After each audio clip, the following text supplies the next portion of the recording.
never forget, we were all sitting on the beach at the end of the day, and my niece was playing, and I just broke down and just could not handle it. And my mom was just like, "What is going on?" And what, and I said, "I just can't do this anymore. I just don't know what to do, but I'm done." Welcome to episode 3 of Finding Joy in Life's Sticky Moments. Before we begin, I want to share some ways to enhance your experience with us. After you listen to our next guest share her journey to find joy, we want you to know that you can find a helpful resource page provided by each guest to help those facing similar challenges, as well as a devotional page to go along with each podcast. These resources can be found at readchurchaugusta.org under the Adult Ministry tab. We hope this will make your experience with us even more meaningful.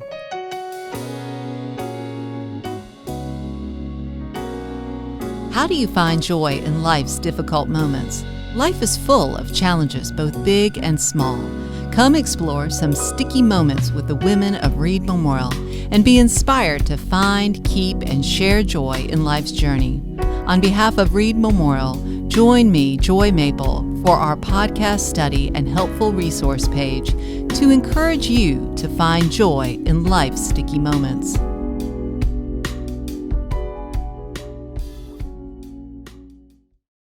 I'd like to introduce our next guest, Anna Sanders. She has been a member of Reed Memorial for about 10 years, but even more exciting for us is that she is our new preschool and MDO director, and we're so glad that you're with us today, Anna. Yay, thank you for having me, Joy. I'm so glad to be here. We're glad that you were here. Well, tell everybody a little bit about yourself. Yeah, so I'm Anna, and I'm originally from Rock Hill, South Carolina. Grew up there. I from an early age, wanted to be a teacher. I think I remember 3rd grade. That was kind of the year that I said, you know what, this is what I want to do. And planned that out, followed that. Graduated from Presbyterian College, go Blue Host. Woo! And started teaching right after. Moved to Columbia and started my teaching career there. I taught 1st and 2nd grade for several years. And then met my husband, Steve. And he was kind of ready to change careers, so we got married and moved to Columbia. We had been in Charlotte before that, and he started law school, and I continued teaching. Had plans to start a family at some point, and then kind of hit a big roadblock.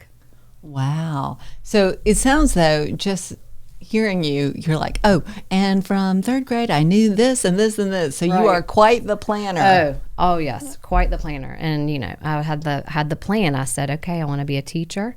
Then I want to get married. Then I want to have a family. And those were the things that were on my list. And I, went to college, became a teacher. Check. Met my husband, got married. Check. And then it was, okay, I think we're ready to start a family. But then, right. A little sticky moment came then, didn't it? Absolutely. So tell us about that moment when you decided it's time on Anna's schedule. Right. So we made that decision, and several months kind of went by, and things just kind of weren't happening, and I knew something was up anyway. So I decided to go see my physician about it, and we tried a couple of avenues, and those still were not working. And then at that point, my physician said, I really think you need to go see a specialist because I'm not quite sure what's going on here. And how are you feeling when all this was starting? Were you just in a panic, or were you like, I got this, no problem, we're just going to go and get it taken care of? Right. No, I was immediately in a panic. Like I said before, everything kind of had all followed naturally into place. And this was something that I really, really always wanted, probably more than to be a teacher, was to be a mom. And so seeing my older sister and seeing my sister-in-law and, friends around me be successful and starting their families, it was kind of like, wait, well, what's wrong with me? why was this not hard for my sister? And why was this not hard for my mom? And, you know, I had no family history of anything that I should have known about that would have been a hindrance. But, yeah, so I went to see a specialist, and off the bat, you know, he diagnosed me with PCOS, polycystic ovarian syndrome. Wow, that's a mouthful. Tell us a little bit about what that is and all that good stuff. So essentially that just means that you don't ovulate regularly. And, you know, we had gone through several tests and, you know, checked things, and that was what they found. So, but what was interesting is I didn't quite appear to be a polycystic ovarian syndrome candidate. I didn't check all the boxes of the characteristics that followed that. So it kind of made it difficult for the doctors to, you know, figure that out. And then from there it was, okay, so now what? You know, well, he wanted to start me on this medication. Well, then we got to the tail end of law school, and it was time to move. Because Steve got a job in Augusta. So it was kind of like, well, what do we do now? I've just gotten started with this physician, and he kind of seems to know what's going on and how to, you know, get things going, but we got to move. So we moved to Augusta, and I started seeing a new endocrinologist here. But it was like starting over. I was just going to say, is it tough? Because you build this relationship with these doctors, and you're entrusting them, and this is something so important to you. And then you're like, okay, right when it's a crucial point, now we're moving. Right. Absolutely. It was starting over. And of course, this doctor, you know, had other thoughts and thought, well, I don't know if this is exactly, you know, it might be PCOS, but there might be something else. So, starting, like, I had an MRI done, I mean, all kinds of things, and it tacked on more time. And so, you know, we were just moving so slowly, and it was extremely difficult. Were you just getting so antsy? I was getting very antsy. And give us a sense of, like, what kind of time frame you're talking about. So when you started to this moment when you're in Augusta and they're like, I don't know, was that a year? Was that 2? Was that months? Was it weeks? This started, we started the process probably in like 2010, and we moved in 2011. So it had been, you know, close to probably 8 months that we had started seeing that first doctor. And then we moved to Augusta, and, you know, it took me probably 2 or 3 months to get in with this doctor, just to be seen. And then, let's see, about 6 to 8 more months of doing different things with her.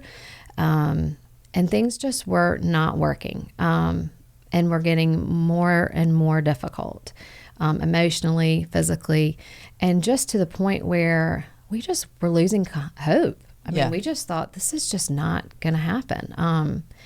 So that I kind of entered a pretty dark place at that time. You know, we were in a new town, trying to make new friends. All those stressors, what? A new job, new town, a move, you know. All of them. I mean, Steve and I, when we got married even, we, right after our wedding, a week later after our honeymoon, we moved to a new city, bought a house. He started law school, and I started a new job. And I remember being in our, counseling with our minister, and he said, listen, y'all, you do realize you have like 4 out of the 5 biggest life stressors going on. So yeah, you were like, oh, we're a super couple. We got this going on. Yeah. Listen, what our song was, our first dance was Nothing's Gonna Stop Us Now. There you go. You didn't know what we had a foreshadowing no that was. That was going to be, but it holds true today. So here you are in Augusta, and things are not going smoothly. All these, transitions. Right. So now what? Well, so I got to a point where I just looked at Steve and I said, I can't do this. I need a break. I'm not seeing anything happening, and I just don't know what to do. But right now, I just can't handle it one more day. And I'd started a new job at Trinity on the Hill as a pre-K teacher. And so you can imagine what that's like on a day-to-day basis. You're watching these young women come in with their babies, dropping their kids off. And, I had to go through that every single day. As much as I loved teaching and love it, it was probably one of the most challenging things I was doing. I was like, why am I doing this? Yeah. But I loved it so much. Well, and they're hard. living the life that you want to live, and you're trying to make steps, but it's not getting you there. Absolutely. So, we said, okay, we're just going to take a break. I wasn't feeling supported by my physician. There were all these things, but I will say this. I was definitely feeling supported by the women that I was working with and the director that I worked for. I definitely feel like that was God's hand in this, just giving me that I needed at that time. So anyways, we took a break, and it was that following summer, we were down at the beach with my family, my parents, my brother's wife, and I was, still in a very dark place. And I'll never forget, we were all sitting on the beach at the end of the day, and my niece was playing, and I just broke down and just could not handle it. And my mom was just like, "What is going on?" And and I said, "I just can't do this anymore. I just don't know what to do, but I'm done." And my sister-in-law, who grew up in Charlotte, just said, "Anna, I never even thought about this, but I grew up next door to a fabulous endocrinologist that opened his own practice in Charlotte." And she starts telling me all about him and how he's a believer, and and had I thought about maybe just getting another opinion. And I said, "You know what? Okay." And Steve and I said, "All right, let's do it." So we did. We went up to Charlotte, and we got in his office, and he shut the door, and he had already, seen all my huge file, and just said, I know what's going on here, and I know how to help you. And I just lost it. He basically said, you have PCOS, but you are a different kind, for sure. And he said, but this is not something that you did. This is just how you were made. And for whatever reason, I never really thought about it that way, but I think I had put so much pressure on myself that I had done something that, God was keeping this from me for some reason. But, he made me,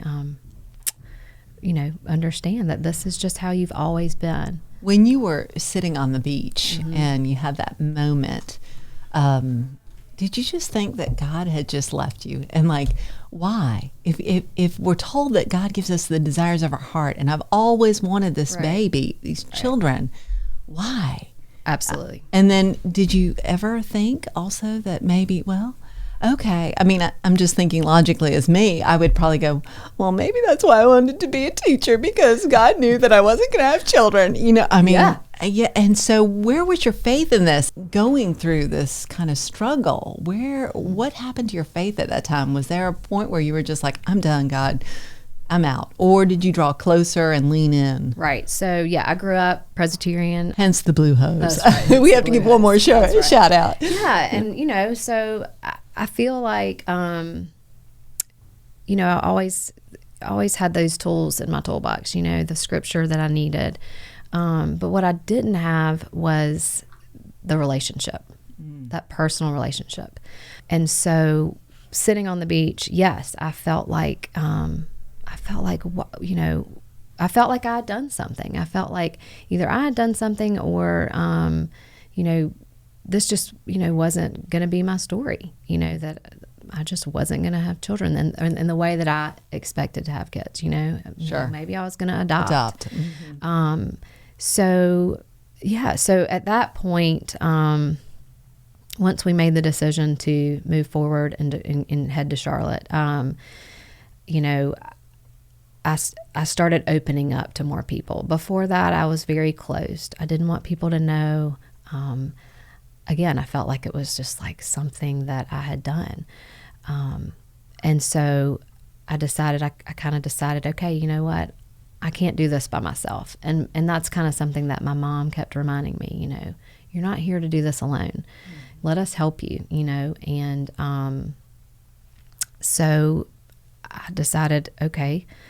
And I started journaling. I had already been journaling a little bit, but I started journaling, and I started sending out updates to family and friends of family, close friends. And I just put it out there and told them what was going on, because a big change was about to come. Right. And when you decided to put it out there, was it freeing, or did you just feel the love, or were you just kind of like, I mean, what kind of experience did you have after that? Was it a vulnerable time for you? Oh, absolutely. It was very freeing. It was very vulnerable. Up until that point, because I had not told anyone what was happening, I felt like, you always hear about people who ask, when are you going to start a family?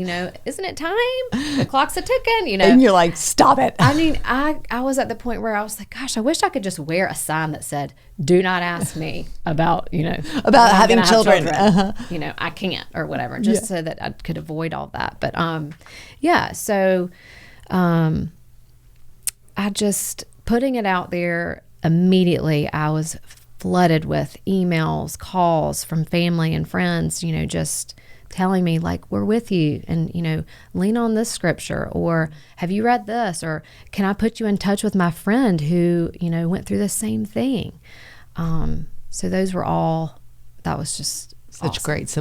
Great support. So you're at this new doctor, you're putting it out there, so you're feeling supported. Mm-hmm. What's transpiring now? Did things begin to change? Did you feel like God was moving you in a different direction? Yes. I mean, I felt like that day when he said, there's nothing wrong with you. This is just how you were made. I mean, what he was essentially saying is, this is how God created you, and this is going to be part of your story.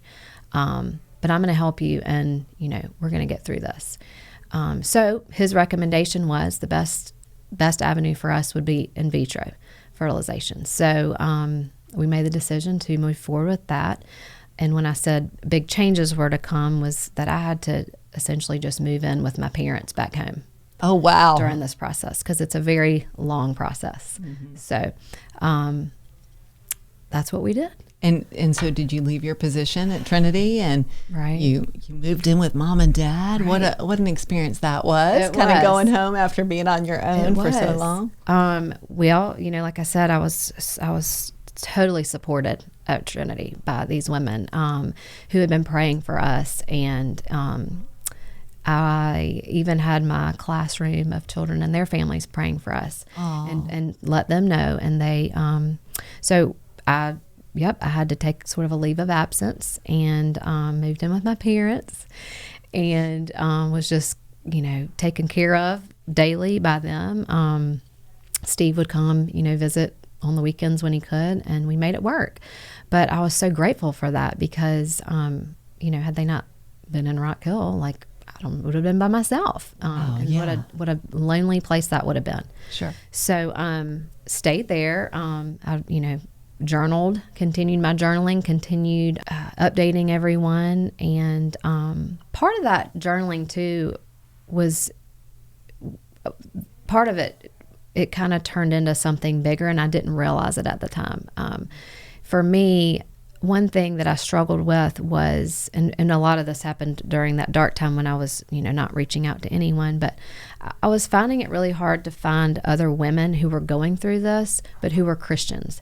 I could find lots of blogs online to read, but it was very dark. I couldn't find any light in those blogs. Sure. And so what ended up happening was...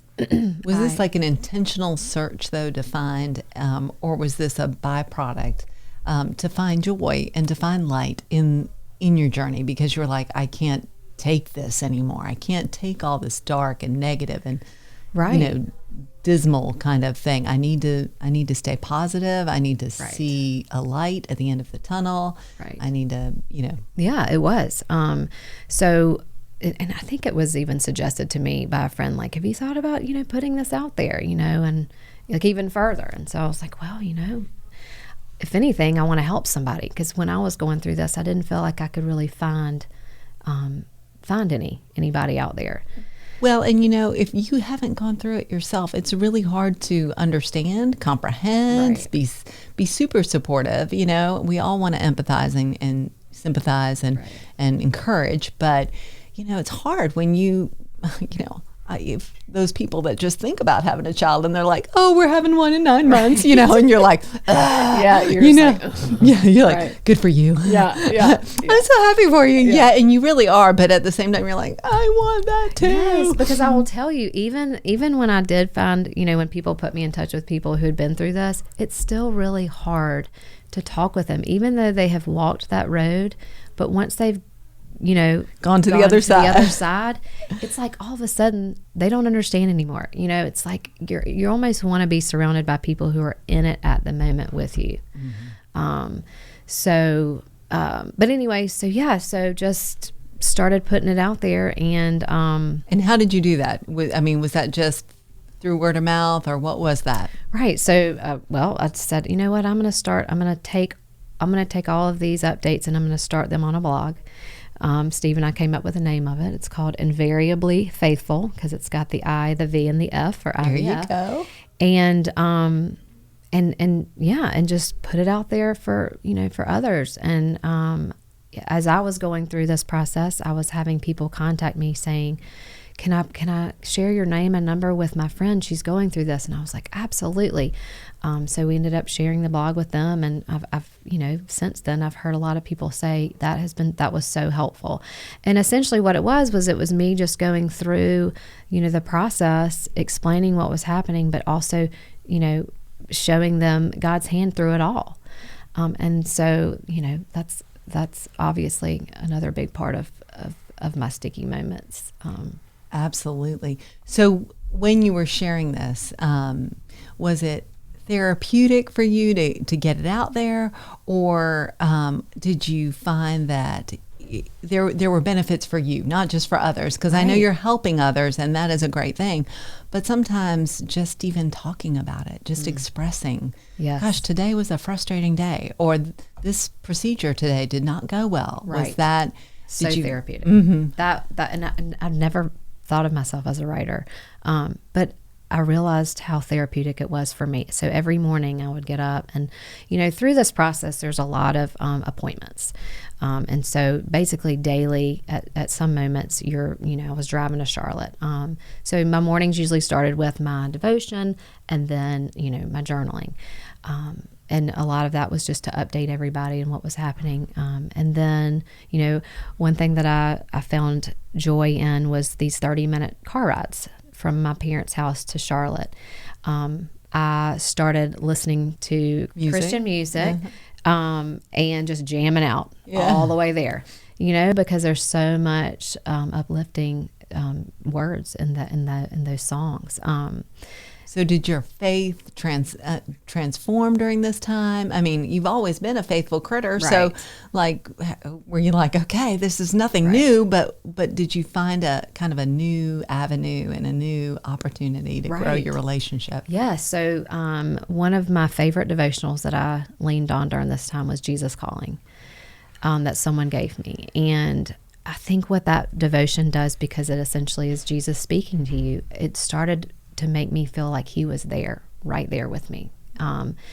Even so much that, like, there was one moment when I was like, you know, driving to Charlotte, jamming out to my music, and I literally just started talking to Jesus, like he was riding in the car with me. And just feeling like, you know, I wasn't alone, because it can get really lonely in those cold doctor's offices on those tables. Those tables. Let me ask you, so you got to Charlotte, you were moving in with mom and dad. Yep. What was the journey like once you got there? Was it smooth sailing? Were you like, yes, we're going to have a baby soon? Right. Well, you know, that's the crazy part about this is up until that point, it was not. It never felt smooth. And as soon as I walked into that office, it was like, it all just started falling into place. We you know, took several weeks for the egg retrieval to happen, and then after that, because of PCOS, my body needed to kind of rest. So that was a time where I could go back to Augusta for a little while, and then we would get ready for the transfer. Another crazy thing about PCOS is your eggs. You have a lot of eggs, but they may not be the best quality.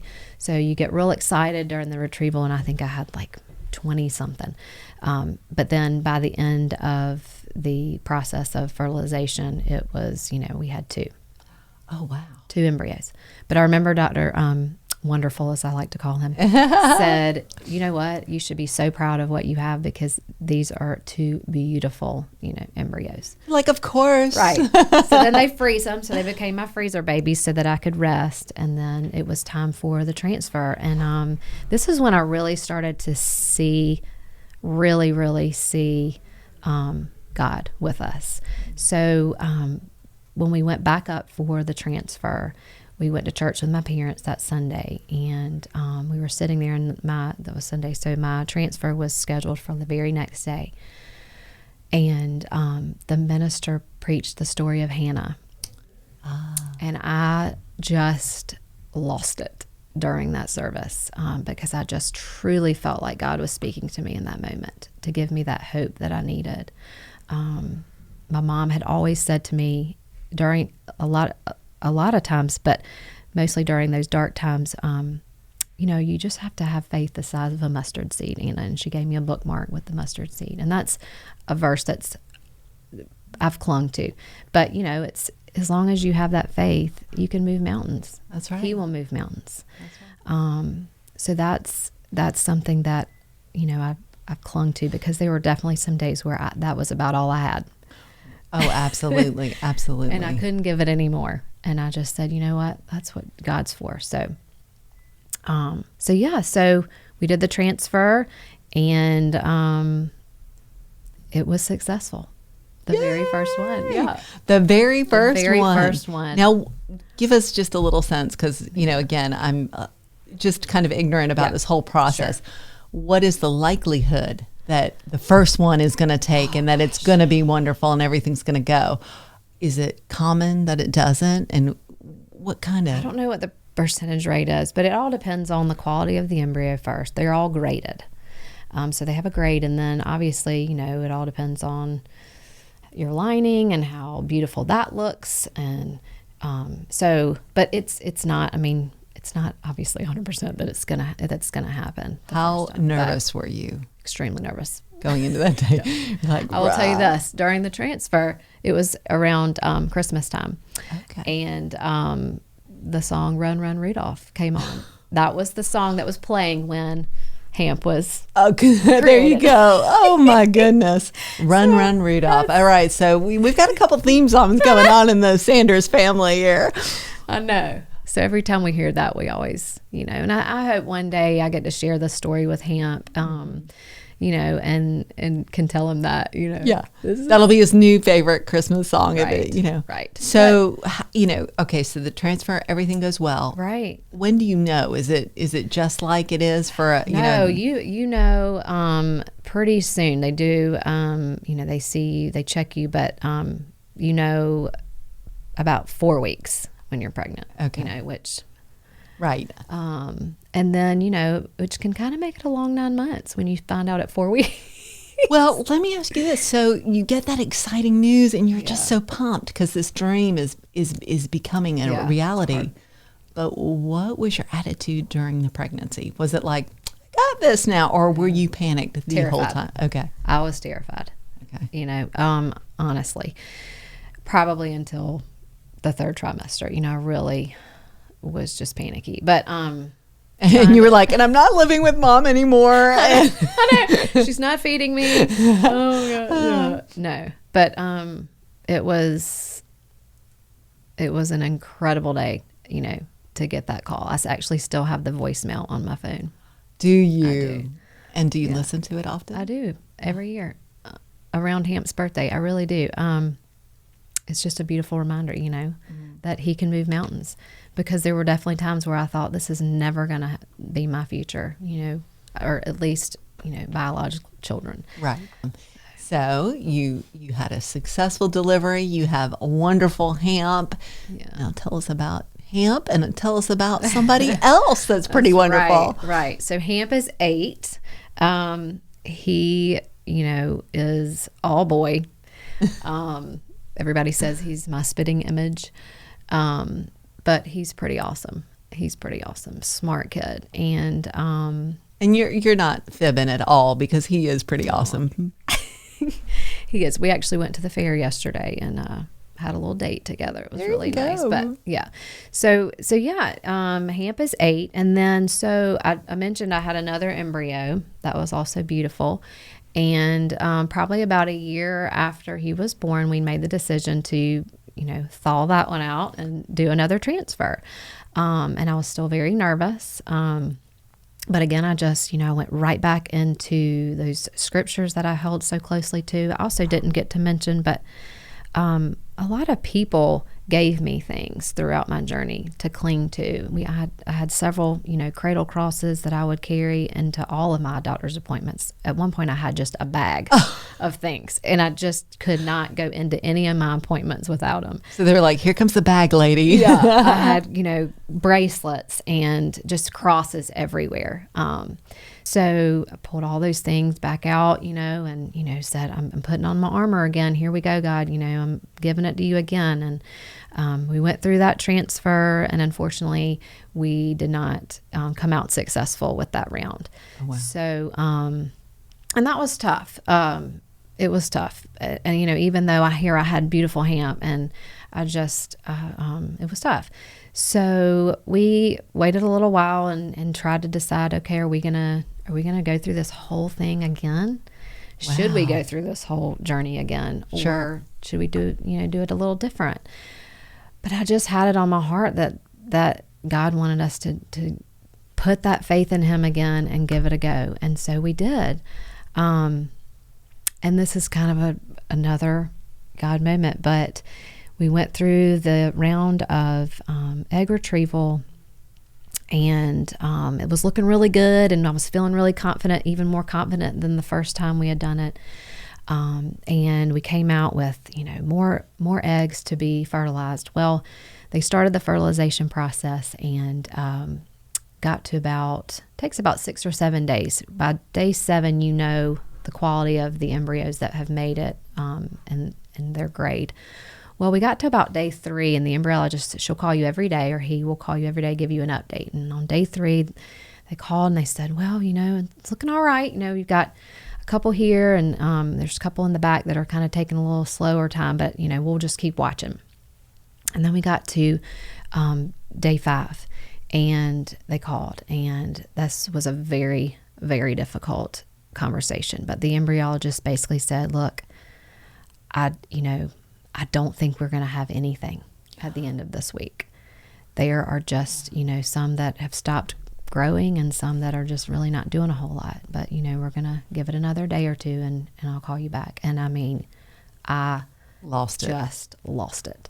And I went right back into that deep, dark moment of, I can't. How am I going to do this? What am I going to do? What are we going to do? And, I've always just been such a creature of being in control of things. Even at an early age, like I said, I had everything planned out. And so this was just, again, another moment of me saying, I cannot be in control of this. I can plan, but God is going to, have to put those steps in place the way that he sees them be. Sure. And I just I can't. There's nothing else I can do but just pray and hope and be faithful. Because of all the folks that I had led into my life, for the first round, these same group, my prayer warriors, were all back at it. And I put it out there to them, this was what was going on. Please pray with us. Please, we need a miracle. A miracle. So the very next call that I got, the embryologist called, and she said, you are just not going to believe this. She said, I actually can't believe this myself. But this embryo that was way in the back a few days ago has developed and is absolutely beautiful and ready to be frozen. Oh, wow. And I just thought, oh my gosh, miracle. This is the hand of God. And that's Lewis, my second born. And he is a muffin too. I just love both your boys. He is. And it's funny because that is so his personality. When I delivered him in the hospital that night, when the nurse was coming in to check, she said, golly, he is such a fighter, that one. And I said, you have no idea. And that is still true to him today. I mean, he's only 5, but that little kid is a fighter, and he just does what he wants to do. They're both so great. They're just awesome, and you are so blessed to have both. I am so blessed. So Lewis, number 2. And after that, were you like, okay, God, I will be happy with these 2 Absolutely. beautiful boys? Absolutely. I mean, we said, wow, we were doubly blessed. So this was a long journey with a great outcome, as my mother would like to say. She always says it's when you go to the hospital and you get a dividend. So you got 2 dividends from this journey. But what did you learn about yourself in this sticky moment, in this journey? So definitely learned to let go and let God. And that is something that I saw early on in my life, because my grandmother used to wear this pin. And that's what it said, let go and let God. But it really and truly is what has stuck with me, because I used to be, or want to be, in control of everything. And this has taught me that I'm not in control. He's in control. And the way that my life unfolds is not necessarily the way that, that he's going to have it unfold. But what's awesome is I can look back at my life, at the things that were sticky, and I can say, wow, like, that's perfect. That was done perfectly, So that's truly what I've learned, is just to let go and let God. Well, okay. And you mentioned earlier in today's talk that folks that have gotten through to the other side don't get the journey anymore. They've gotten what they wanted. They're happy, and they seem to have forgotten. How do you balance I'm going to enjoy where I am, but I'm going to remember the journey that got me here? It's hard not to forget about those other women going through what they're going through. Because I look at my boys every day, and it's a reminder to me, how hard that time was. But I just truly hoped that with that blog, it being out there, and it still is, that it would help somebody somehow. And if it's not me talking to them, but that maybe someone else has read it, or someone who knows me and knows my story can share that with them. But certainly, I never, ever ask any woman when they are thinking about having a baby. You're like, never again. That is the one thing I've learned in this journey. Never. Because you just never know what's going on, what's truly going on. Sure. We don't know, do we?